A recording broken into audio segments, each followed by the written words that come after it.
Sometimes growth doesn't feel empowering. It can feel destabilizing. We talk a lot about reinvention like it's exciting, expansive, and even liberating.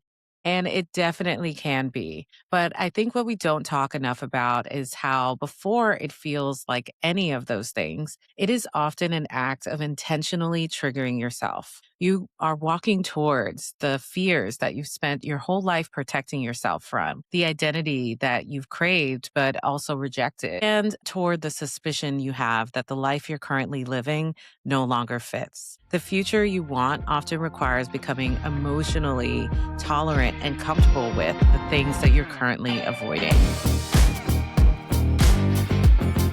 Consider this your permission slip.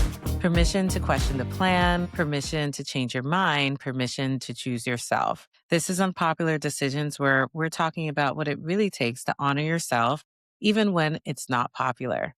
I'm your host, Jameelah Calhoun. If you've been enjoying the stories we're sharing, please take a moment and support our work by leaving us a review and making sure to subscribe wherever you get your podcasts. We're about halfway through season 2 right now, and we've been talking a lot about rebuilding your identity after the life you've built no longer works for you. We talked about a Black woman who stepped out on faith after an unexpected and potentially wrongful termination, an executive who became a survivor of romance fraud and had to learn how to trust again after losing her entire life savings. And we've talked to a daughter of Haitian immigrants walking away from her successful multiple six-figure career without a plan. I relate to all of these stories deeply. So for today's episode, it'll be a little different. It's just me. Lately, I've been thinking a lot about what actually happens emotionally when we're taking a big leap. Not the Instagram version, not the LinkedIn, I'm thrilled to announce version. But before that, I'm talking about the subconscious things that we avoid, the panic, the feeling of incompetence, the grief of losing the safety net and the identity that we've become so attached to and that comfort us. I have been at times interpreting those feelings the wrong way. We think if I'm anxious, then I must be making the wrong choice. But whatever your next chapter requires will probably trigger you first. Every leap I've taken has followed a period of intense psychological battle. I'm sure many of you guys can relate to the idea of debating leaving a relationship for months before you actually do it. There's an internal struggle to force yourself to go against everything that tells you this is dangerous, this is actually going to make you more miserable to move forward. I experienced this when I quit my job most recently, and I've shared with you guys that story before. I did so without another job. I did so with so many feelings of guilt about the team that I was leaving behind. I wrestled with a lot of big questions and feelings when I ended my prior marriage and asked for a divorce. And I've experienced this again as I've taken my recent leap into entrepreneurship. Every time I needed or wanted to make a change, it has required me to do the things that I have actively avoided at all costs. I've always avoided financial uncertainty. I hate the feeling of asking people for help and ever being seen as incompetent. And I feel really, really awkward selling myself, which even those words sound a little salacious and uncomfortable. The things that I hated are now the things that I am learning how to do better. And I'm actually trying to learn how to enjoy. I know many of us did fundraisers growing up. I was a Girl Scout and we had to sell, of course, the classic Girl Scout cookies. Anytime there was a school fundraiser, I tried to avoid doing the actual selling as much as possible. Other students would go door to door or they would do an announcement in front of our church family, asking neighbors to buy whatever product they told us we needed to sell. And I'm curious, you guys comment, what was the fundraiser item for your schools growing up? We had to sell holiday ornaments, citrus orders, so grapefruits and oranges from Florida, and again, the classic Girl Scout cookies. I was terrified and embarrassed of making any kind of ask for my family and friends. I basically copped out. I signed up for a shift at the local grocery store where we would set up an official table to sell the cookies. And for some reason, that felt less personal. It wasn't me asking. I was doing a job and sitting behind an official table. Or push came to shove, I just asked my parents to buy whatever the minimum fundraising amount was so I could avoid the whole fuss. I mean, honestly, a little embarrassing, but I was a wuss. I chickened out at selling oranges that weren't even mine, that I wasn't going to make any direct money from, and were actually for a good cause. So, surprise, surprise, now that I'm actually in a situation where I have to be able to sell my work at my corporate job or to be able to pitch and communicate the value of what I'm building with unpopular decisions in order to grow my business, I am bringing forward all that baggage from back then. And I know when I first told people that I wanted to launch a podcast, there was so many nerves. I even, you guys may cringe at this, but I even put a QR code to our podcast Instagram that had been newly launched around the holidays on the back of a Christmas card. And I will also share with you guys the photo of the holiday card. It's me and Mocha and Santa, and she loved every minute of it, as you guys can imagine. But that's what you do as an entrepreneur. And I had to get over being embarrassed. As you go into these bigger parts of your journey, you're pitching constantly, you're asking for referrals regularly, you're hearing no endlessly. And all of that means confronting your self concept on a daily basis.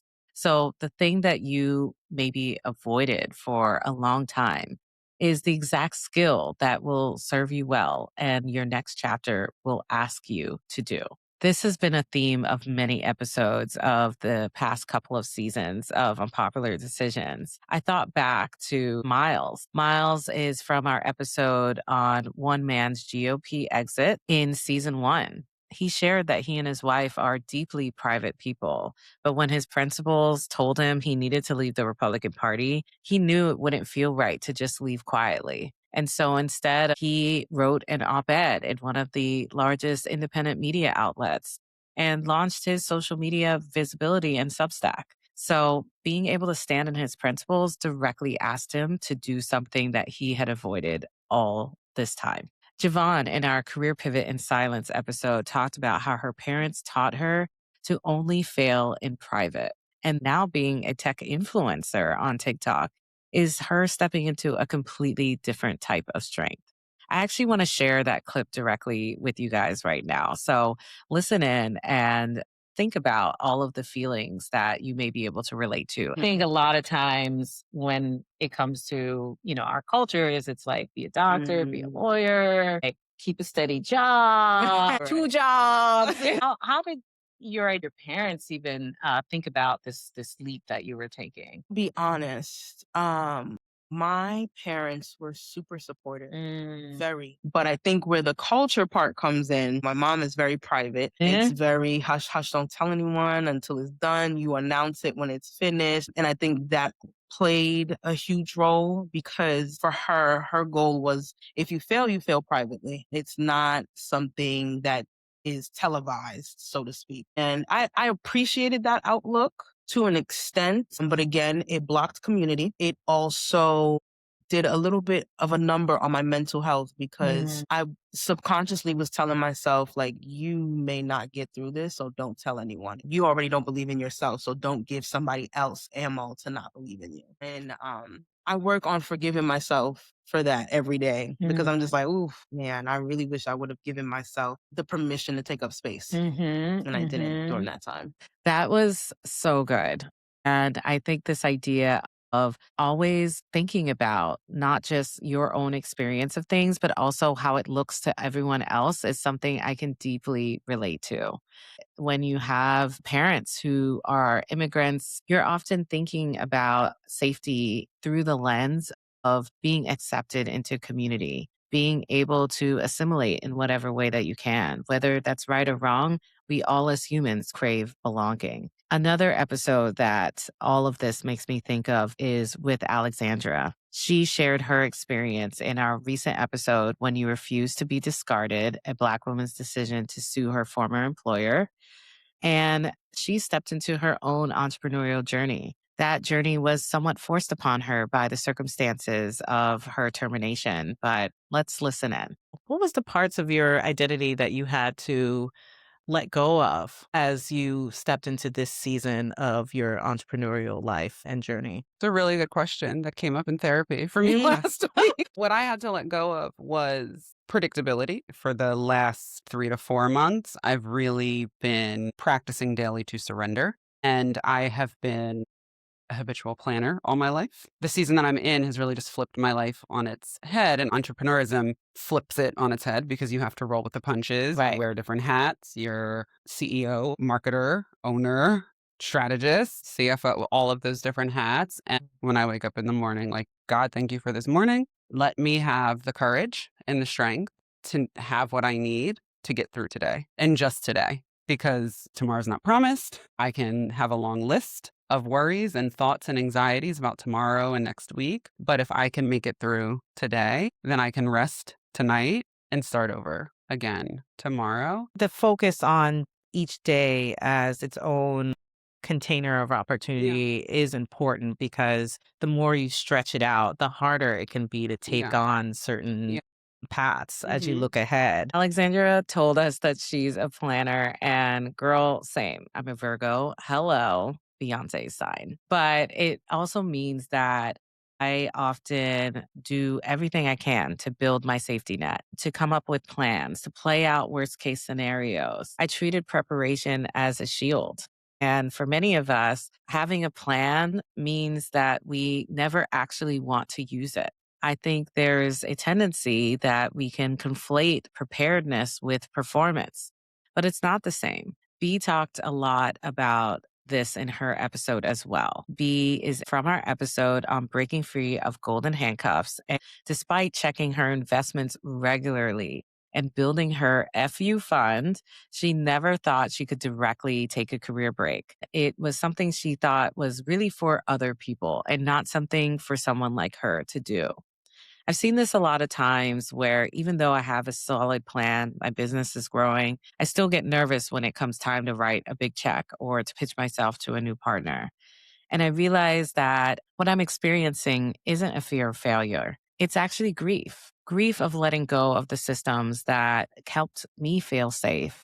And it's the grief of actually needing to use the plans that I made only for safekeeping. I think that may be why many of us stay stuck. We can think through all the logic on what we should do and how to approach our next step. But ultimately, we're hoping we never have to do it because becoming someone new means allowing that old safety net to fall away. It's like how disorienting it feels when scaffolding comes down on the building that you walk past every day on your way to work. It feels naked. There's a quote that says the nervous system prefers familiar pain over unfamiliar possibility. And that's classic loss avoidance. So choosing differently won't always feel exciting. It can also feel threatening. That doesn't mean that the decision is wrong. This reminds me of the same emotions that flood me every time I've done a cliff jump. I love cliff jumping and have done it in multiple countries at this point. And each time I get up there and I'm like, this is dumb and insane. Who would do this? Even if I see multiple people jumping right before me, landing safely, I know that there is some objective risk in what I'm about to do. But everything that we want for ourselves has some objective risk in it. It's not enough to just say that your brain is lying to you and it's pure projection. Asking someone on a date means they could say no, and that's objective risk. Launching a startup where the statistics show that 80% of startups fail, that's objective risk. Interviewing for a new job, hey, we see the numbers out here right now. That's the objective risk.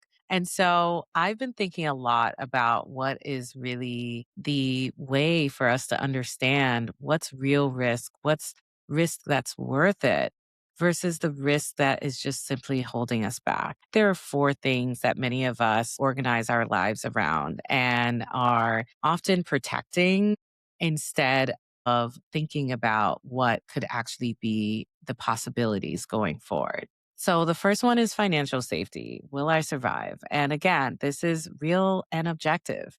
But there are ways where Like in B's case, you have your funds, you've checked on it constantly, and yet you're still not willing to take a bet on yourself, even though you've made the plan. The second type is identity safety. Who am I without this piece of my life? Who am I if I make a choice like this? We see this whether it was with Megumi. She mentioned how after leaving acting and taking that big bet on herself, she then had to reconcile what did this mean about her when she decided to step away from acting, something that others were really excited for her to do. There's social safety. This is what we were talking about earlier with Jovonne's episode.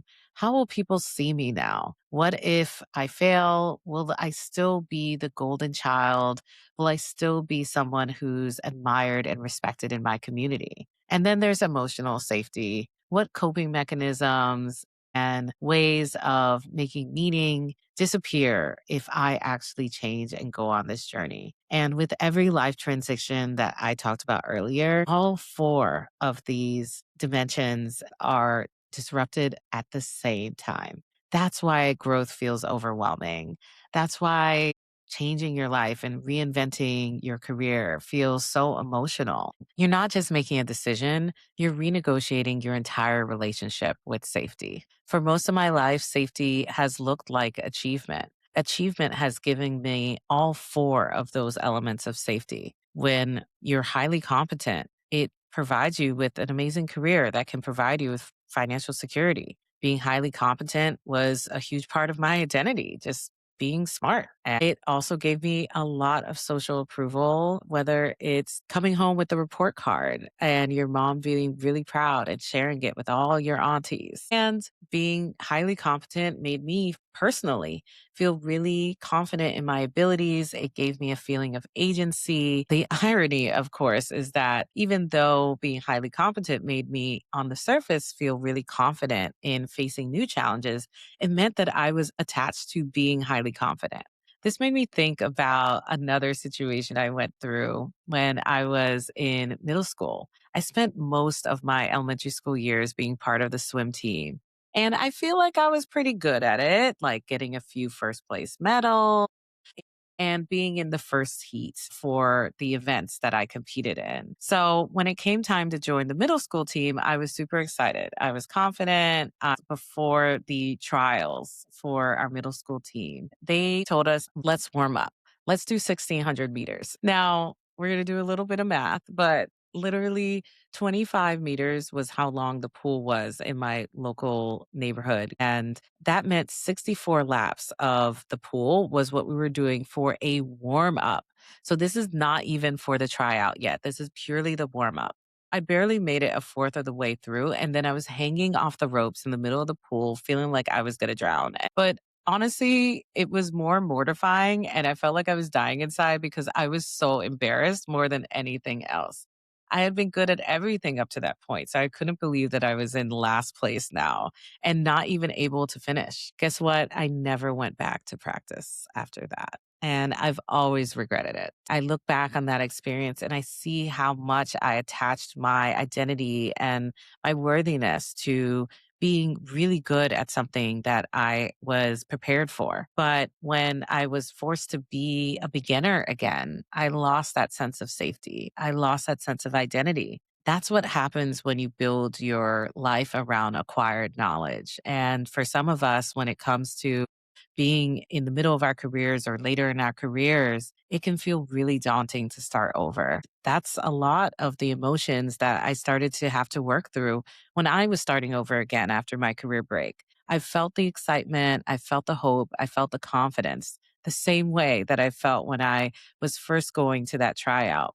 But then I had to also work past the feelings of overwhelm and desperation and embarrassment when it came to the areas that I was needing to be a beginner again. Now, I think these are some of the most exciting parts of going on this journey. Being a beginner again is such a privilege. You get to ask those questions that maybe you'd feel uncomfortable asking otherwise. You get to ask for favors Just enlist people to be a part of your village in a whole new way. If you can get past those initial feelings of being dysregulated, those initial feelings of having your fears come up when you're pulling your safety system out from under you, there is so much excitement and gratitude and anticipation that can be built from asking yourself to be in that beginner mindset one more time. And when you're starting over, it's like being on a trapeze or trying to do the monkey bars, which, look, at this age, I am not sure I could do the monkey bar, but it's that feeling of not being sure you'll be able to reach the next rung. And for the trapeze, you're not sure if you'll be able to let go of the first bar in order to reach for the second bar that is further away. Everything you want in life is on the other side of a decision, and staying in the in between can feel safe, but it's actually one of the most disruptive spaces to occupy. Part of getting unstuck is just simply choosing something, because the peace you get from stepping into something new instead of remaining stuck in something that no longer fits is worth it. But that doesn't happen on day one. Sometimes alignment and moving towards what's best for you can feel like grief before it feels like freedom. Because growth is exposure therapy. It's exposure to uncertainty, exposure to possibility, and exposure to who you are without the coping mechanisms that you've built around yourself. Maybe the goal shouldn't be to eliminate all the fear, but the goal is simply to be someone who can stay in themselves and in their truth long enough to move forward anyway. So, if you're listening right now and you're feeling emotionally activated by a change that you're making, or even thinking about making, I want you to ask yourself these 4 questions. What is the safety system that I'm protecting right now? Is it that financial safety, identity, approval, or is it the emotional attachments that you have to predictability? Then ask yourself, what is the feeling behind what I'm protecting? Is it the fear of being incompetent? Is it the fear of being rejected? The fear of being irresponsible, or even the fear of being responsible? What would be the version of myself that I would be proud of? And lastly, what is my why? What is the purpose behind confronting my fears? Through this journey, I come back to my why all the time. That's what gets me through in those moments when all of my safety mechanisms are feeling triggered. I found that making this a practice is super important. Every day, I try and do one thing that scares me. I know a lot of people say to do this, but it really can work. But make it around those things that you identify that you've been avoiding forever. For me, asking for help. So I will reach out to a mentor. If it's putting yourself out there for something that feels big and unlikely, I will email one dream guest in a week. And Megan the Stallion, I'm looking at you. You know, that's the one that I want on the show, guys. So let's make this happen. I hope you guys will try that practice as well. Even if it feels like the trapeze bar won't be there when you reach for it, just remember that there's a net down there too. So I hope this helped one of you guys feel more empowered to live in your truth. If something in this episode stayed with you, that's not an accident. It usually means you're standing closer to your own truth than you think. Make sure to subscribe to Unpopular Decisions wherever you get your podcasts for more real conversations about making bold decisions to reinvent your life. And share this with someone who might be needing this message right now. For the remainder of season 2, we'll be continuing to bring you bold stories of identity and reinvention. One of the hardest things in life is realizing that the system that raised us no longer serves us. So we'll be talking about everything from healing from religious trauma, creating a new identity outside of being of service to others after being raised as an eldest daughter, and deciding not to give up on your dreams when you become a teen parent. We will be taking a 1-week break for the Memorial Day holiday in the United States. next week, and I'll be reposting one of our first episodes that I know you guys will enjoy, especially for those who are new to the Unpopular Decisions fam. It is Becoming a Single Mother by Choice, Defying Family and Biology with Connie Rutherford. And we'll be back with brand new episodes and the remainder of season 2 starting on Tuesday, June 2nd. In the interim, we're so glad that you're here. We're on a mission to inspire 1 million brave life choices. Thank you for listening.